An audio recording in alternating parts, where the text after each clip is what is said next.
Welcome to the online lecture series on class 12 physics. My name is Asim Khaja. In the previous sections, in the previous videos, we discussed about the electric charge. We discussed about the Coulomb's law that helps us in finding the force between the 2 point charges. आज इस वाले section में हम Coulomb's law को vector form में लिखेंगे. So सबसे पहले हमें यह पता होना चाहिए कि हम Coulomb's law को वेक्टर फॉर्म में लिखते क्यों हैं. कूलम्ब्स लॉ को हम वेक्टर फॉर्म में इसलिए लिखते हैं ताकि हमें दो चार्जेस के बीच का जो फोर्स है उसकी डायरेक्शन का पता चले. वो फोर्स किस डायरेक्शन में लग रहा है पॉइंट चार्जेस के बीच में, उस फोर्स की डायरेक्शन को पता लगाने के लिए हम कूलम्ब्स लॉ को वेक्टर फॉर्म में लिखते हैं. पिछले वाले सेक्शन में हमने कूलम्ब्स लॉ जब पढ़ा था उस टाइम पे हमने जो इक्वेशन लिखी थी कूलम्ब्स लॉ की, जिसकी मदद से हम कोई भी दो पॉइंट चार्जेस के बीच का फोर्स निकाल सकते हैं, लेकिन वो वाली एक्सप्रेशन से हम सिर्फ फोर्स का मैग्नीट्यूड जो है वो कैलकुलेट कर सकते हैं दो पॉइंट चार्जेस के बीच का. लेकिन आज कूलम्ब्स लॉ को वेक्टर फॉर्म में हम इसलिए लिखेंगे ताकि हमें दो चार्जेस के बीच में जो इलेक्ट्रिकल फोर्स एग्जिस्ट करता है उस फोर्स की डायरेक्शन का भी पता चले. Okay, so let's start. Coulomb's law को हम वेक्टर फॉर्म में कैसे लिखते हैं उसके लिए हम क्या कंसिडर करेंगे. हम दो सिमिलर चार्जेस को कंसिडर करेंगे, either both positive or both negative. Let's consider both positive charges Q1 and Q2. These two charges are kept at a distance r in air or vacuum. तो अब आप देख लीजिए, चूंकि ये दोनों सिमिलर चार्जेस है, पॉजिटिव चार्जेस है, सो इलेक्ट्रोस्टैटिक फोर्स जो इन दो चार्जेस के बीच में एग्जिस्ट करेगा वो फोर्स रिपल्सिव होगा. ओके, चूंकि इलेक्ट्रिकल फोर्स जो है जो चार्जर बॉडीज के बीच में एग्जिस्ट करता है that is the central force and it exists and it ये फोर्स जो है ये एक्सर्ट होता है along the line joining the centres of the to charged bodies. तो ये वाली चार्ज इस वाली चार्ज पे फोर्स लगाएगी और ये वाली चार्ज इस वाली चार्ज पे फोर्स लगाएगी. क्योंकि दोनों पॉजिटिव चार्जेस है तो फोर्स जो होगा that will be repulsive in nature. अब ये वाली चार्ज जब इस वाली चार्ज पे फोर्स लगाएगी that force will act along the line joining the two charges. इस लाइन के अलोंग वो एग्जिस्ट करेगा. अब इस वाली चार्ज को रिपेल करना है, तो रिपेल करने के लिए अलोंग दिस लाइन फोर्स लगाने के लिए ये इस पे इस डायरेक्शन में फोर्स लगाएगी. Let's denote this force by F21. So what is F21? F21 is the force on Q2 due to Q1. Because ये इस डायरेक्शन में फोर्स क्यों एग्जिस्ट करेगा? बिकॉज ये पॉजिटिव चार्ज है, this charge will repel this charge. In order to repel it, it will repel it in this direction, F21. Let's say the direction of this force जो Q1 Q2 पे लगा रहा है, let's say its direction is along R12. Okay, or let's denote it by R12 unit vector. That will be more specific. Okay, so ये F21 force क्या है? ये Q1 charge Q2 पे लगा रही है इस डायरेक्शन में along the line which is joining the two charges. Okay, in the similar way ये Q2 चार्ज भी पॉजिटिव है, Q1 चार्ज भी पॉजिटिव है, तो ये Q2 चार्ज भी Q1 चार्ज पे फोर्स लगाएगी and the direction of that force will be along this line joining the centres of the two charges. So यहां से ये फोर्स एग्जिस्ट करेगा. Let's say this force is F12 and this force will act from Q2 to Q1. So its unit vector can be written as R21 cap. Okay, now let's write the Coulomb's law for this force F21. Now according to Coulomb's law,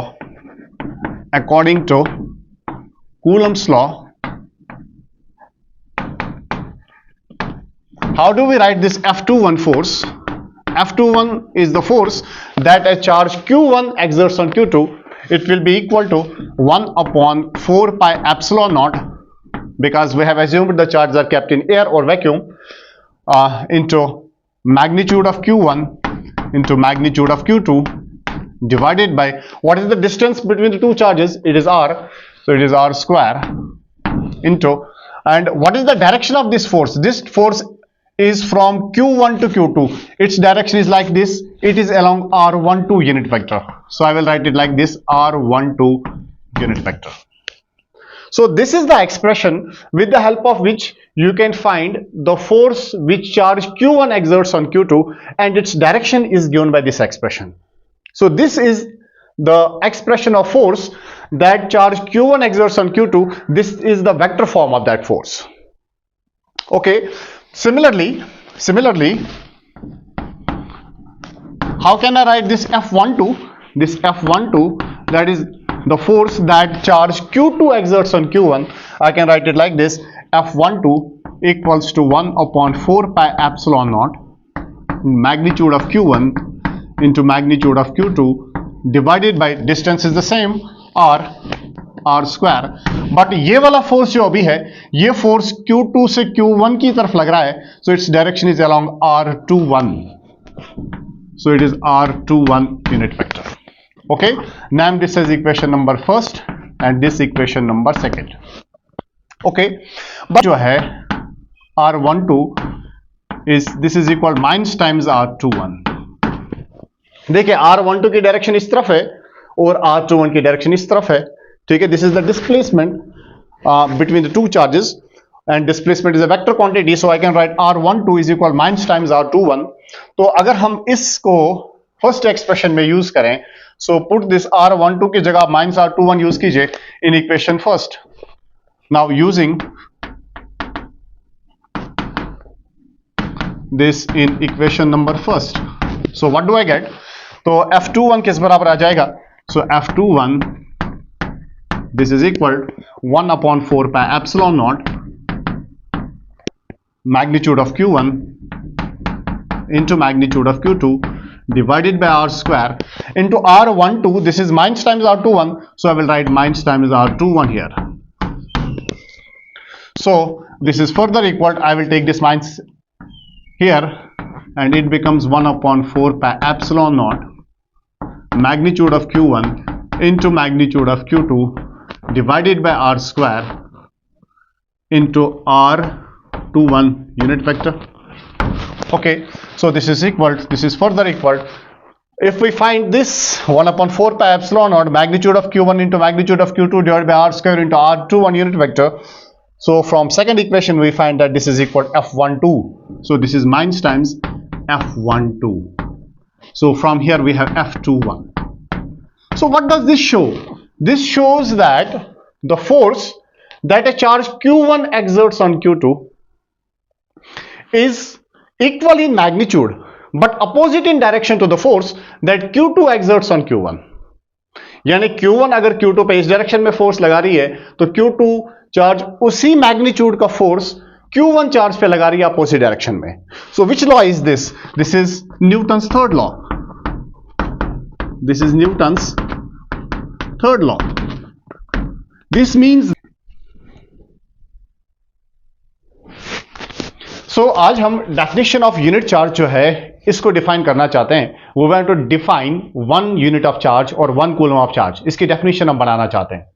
तो 1 coulomb of charge को define करने के लिए हम क्या करते हैं, हम दो चार्जेस लेते हैं, ठीक, ऑफ इक्वल मैग्नीट्यूड के दो चार्जेस हम लेते हैं Q एंड को Q, और इन दो चार्जेस को हमने प्लेस किया है एयर या वैक्यूम के अंदर. मीडियम जो है इट इज एयर और वैक्यूम, और हमने इन दो चार्जेस को 1 मीटर डिस्टेंस की दूरी पे रखा है. We are making these assumptions. दो चार्जेस हमारे पास है इक्वल मैग्नीट्यूड की ये चार्जेस है. इट इज इरेस्पेक्टिव कि ये पॉजिटिव दोनों भी हो सकती है, दोनों नेगेटिव भी हो सकती है, एक पॉजिटिव एक नेगेटिव भी हो सकती है, ठीक है, लेकिन मैग्नीट्यूड जो है इनका चार्ज का जो है वो इक्वल है. और इनको हमने 1 मीटर दूरी पे रखा है, एयर या वैक्यूम में रखा है, ओके. और हम ये एज्यूम करते हैं कि ये दो चार्जेस एक दूसरे पे 9 × 10⁹ न्यूटन फोर्स एक्सर्ट कर रही है, ओके. तो अगर हम इनके लिए कूलम्ब्स लॉ लिखें तो पहले हम जनरल फॉर्म लिखते हैं कूलम्ब्स लॉ की. दैट इज कूलम की जो इक्वेशन है, F is equal 1 upon 4 pi epsilon not magnitude of Q1 के बदले हमारा Q है इंटू Q2 के बदले हमारा Q है divided by R square. Okay, now put the value of F. What is F here? F is 9 × 10⁹. What is the value of 1 by 4 pi epsilon naught? It is again 9 × 10⁹. Into Q it becomes Q square divided by distance between them is 1, so it becomes 1 square. So this cancels out. So we are left with Q square is equal to the 1 or Q is equal to the plus minus 1 coulomb. Now this is very important. What do you find from this? देखिए यहां से हमें यह पता चलता है कि अगर चार्ज का मैग्नीट्यूड 1 कूलम हो और उसके सामने उसी की जैसी दूसरी चार्ज हो, 1 मीटर की डिस्टेंस पे हो, एयर या वैक्यूम में हो, तो अगर उस चार्ज ने दूसरी चार्ज पे 9 into 10 to the power 9 newton force लगाया, तो हम बोलेंगे कि उस वाली चार्ज का जो मैग्नीट्यूड है वो 1 कूलम है। Okay, so what is 1 coulomb of charge? 1 coulomb of charge उतने मैग्नीट्यूड की चार्ज होती है जिसको अगर आप उसी के जैसी चार्ज से, उसी के मैग्नीट्यूड की चार्ज से 1 मीटर की डिस्टेंस की दूरी पे रखेंगे, एयर या वैक्यूम में रखेंगे, और अगर उन दो चार्जेस ने एक दूसरे पे 9 into 10 to the power 9 newton force लगाया, तो हम ये कह सकते हैं कि उस चार्ज का जो मैग्नीट्यूड है वो 1 कूलम है।